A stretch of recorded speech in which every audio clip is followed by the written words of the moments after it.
তো হাই ফ্ৰেণ্ড, আপোনালোকে যদি জিকা গুটি এবাৰ দুবাৰ নহয় তিনিবাৰলৈকে যদি গজা পোৱা নহয় তেনেহ'লে এইটো ভিডিঅ' আপোনালোকৰ কাৰণে। মাত্ৰ কেইটামান ষ্টেপ ফ'ল' কৰিলে জিকা গুটি অতি সহজেই গজাই ল'ব পাৰে। মই প্ৰায় এইটো পদ্ধতি কৰিলোঁ আৰু মোৰ জিকা গুটি অতি সহজেই গজাই ল'ব পাৰোঁ।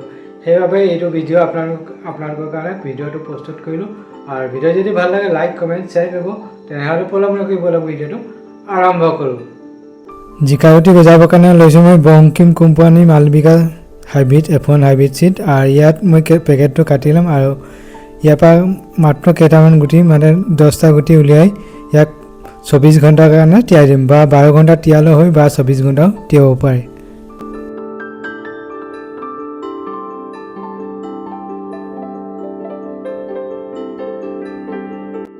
জিকা গুটিখিনি 12 পৰা 24 ঘণ্টা ভালকৈ তিয়াই ল'ব।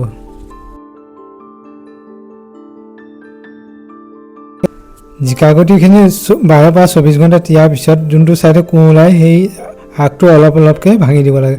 মই প্লাছ দি যোনটো ছাইডে কোঁ ওলায় সেইটো ছাইডে অলপ অলপকৈ ভাঙি দিছোঁ। তো আপোনালোকে এইভাগে ভাঙি ল'ব।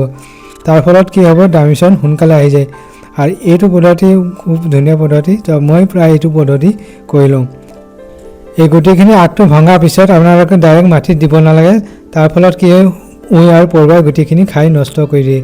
মই প্ৰায় কি কৰোঁ, এয়া পট লৈছোঁ বা পানী খোৱা গ্লাছ, তলটো অলপ ফুটা কৰি লওঁ। তাৰপিছত গুটিখিনি ইয়াত দি দিম আৰু 3-4 দিন বা এসপ্তাহলৈকে আপোনাৰ যোনটো ছাইডে ৰ'দ পৰি থাকে সেই ঠাইত এই পটটো ৰাখি দিম আৰু 3-4 দিন মূৰে মূৰে অলপ অলপকৈ পানী দি থাকোঁ। যদি আপোনালোকে এইভাগে পটত লৈ পটতো কৰিব পাৰে বা পানী খোৱা গ্লাছ তেনেকৈ আপোনালোকে কৰি ল'ব পাৰে। মই এই পটত মানে প্লাষ্টিক পটটোতে ধুনীয়াকৈ ইয়াৰ শুকান গোবৰ আৰু মাটি মিক্স কৰি দি দিছোঁ। তাৰপিছত গুটিখিনি দি ল'লোঁ। দিয়াৰ পিছত এতিয়া আকৌ মাটি দি ঢাকি দিম। তাৰপিছত পানী দিম। পানী দি য'ত 7 পৰা 8 ঘণ্টা ৰ'দ পৰি থাকে সেই ঠাইত এই পটটো ৰাখি দিম। তো আপোনালোকে যদি এইটো পদ্ধতি কৰি লয় বা এইটো ষ্টেপ কৰি লয় তেতিয়া আপোনালোকে জিকা গুটি অতি সহজেই গজি যায়। তো এইখিনি কৰাৰ পিছত মই এতিয়া পানী দি দিম। পানী দি 7 পৰা 8 ঘণ্টা য'ত ৰ'দ পৰি থাকে সেই ৰ'দ পৰা ঠাইত এই পটটো ৰাখি দিম। এই পটটোত গুটি দিয়া আজি এসপ্তাহ হৈ গ'ল আৰু 3-4 দিন মূৰে মূৰে অলপ অলপকৈ পানী দিয়াৰ পিছত আজি এসপ্তাহ পিছত এয়া 3টা পুলি গজিব ধৰিছে আৰু বাকী এতিয়া গজিব। যিহেতু এতিয়া 3টা গুটিখিনি একেলগে নগজে, সেয়ে প্ৰথমে 3টা গজিছে আৰু পিছত গজিব। যিহেতু সকলো গুটি একেলগে নগজে সেইকাৰণে প্ৰথমে 3টা গজিছে, বাকী পিছত আকৌ লাহে লাহে গজিব।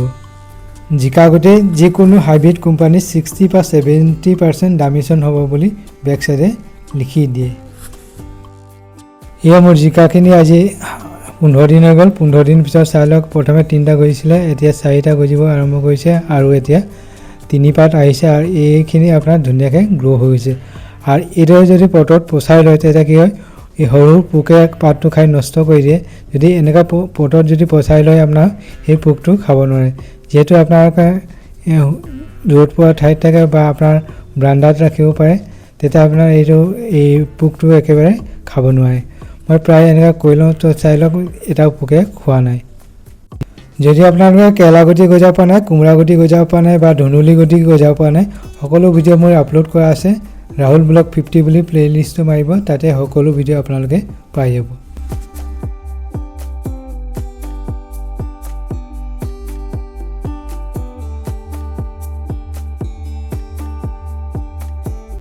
তো এয়া মোৰ জিকা পুলিখিনি আজি এমাহ হৈ গ'ল। এমাহ পিছত চাই লওক এই 4 পাত আহি গৈছে আৰু এপাত এতিয়া আহিব ধৰিছে।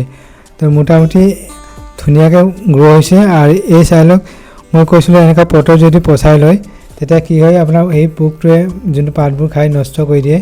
দুপাততে যোনখিনি পোক খাই পাতটো নষ্ট কৰি দিয়ে, আপোনাৰ এনেকুৱা যদি পটত পানী খোৱা গ্লাছত পচাই লয় তেতিয়া আপোনালোকে এই পোকৰ পৰাও হাত সাৰিব পাৰে। আৰু এতিয়া এই পুলিখিনি ডাইৰেক্ট আপোনাৰ অলপমান গাঁত খান্দি যদি লগাই দিয়ে তেতিয়া আপোনাৰ প্ৰডাকশ্যন নাপায়। যদি আপোনালোকে বেছি প্ৰডাকশ্যন পাব বিচাৰে তেনেহ'লে আপোনালোকে এমাহ আগতে গাঁত খান্দি লৈ তাত গোবৰ জাবৰ এনেকৈ মাটি দিম, গাঁতটো পুতি দিব। তাৰপিছত এইখিনি পুলি এতিয়া তাত ধুনীয়াকৈ লগাই দিব পাৰিব।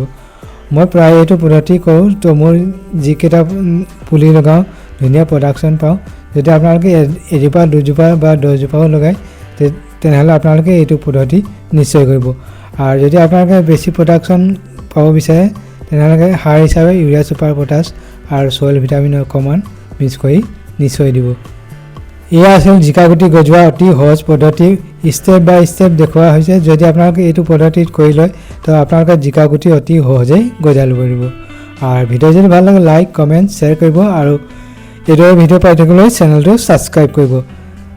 আজিলৈ ভিডিঅ' ইমানেই। নতুন ভিডিঅ' আৰু নতুন টপিক পোৱা প্ৰতিশ্ৰুতিৰে আজিলৈ নমস্কাৰ। Take care and bye. জয় হিন্দ জয় ভাৰত। ভিডিঅ' চোৱাৰ বাবে হৃদয়ৰ পৰা ধন্যবাদ। থেংকছ ইউ ফৰ ৱাচিং ভিডিঅ'। নমস্কাৰ।